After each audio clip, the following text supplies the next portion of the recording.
এবারে সংস্কৃতির খবর। এদিকে স্পেনের সান্তাকলমায় বৈশাখী মেলার আয়োজন করেছে স্পেনে প্রবাসী বাঙালিরা।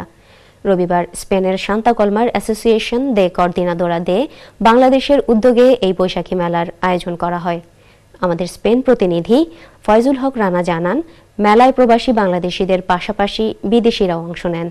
আগতরা মনে করেন, এ ধরনের সাংস্কৃতিক আয়োজন প্রবাসী বাঙালিদের চিরায়ত বাঙালিয়ানাকে তুলে ধরবে, পাশাপাশি নতুন প্রজন্মেও বাঙালি ঐতিহ্যকে জানতে পারবে।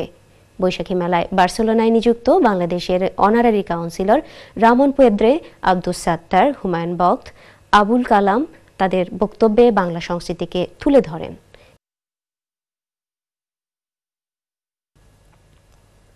এবারে একটি ঘোষণা।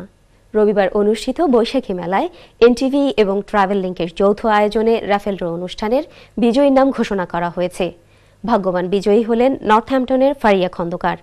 রাফেল বিজয়ী ট্রাভেল লিঙ্কের সৌজন্যে ঢাকা লন্ডন ঢাকা দুটি বিমান টিকিট পুরস্কার হিসেবে পাবেন।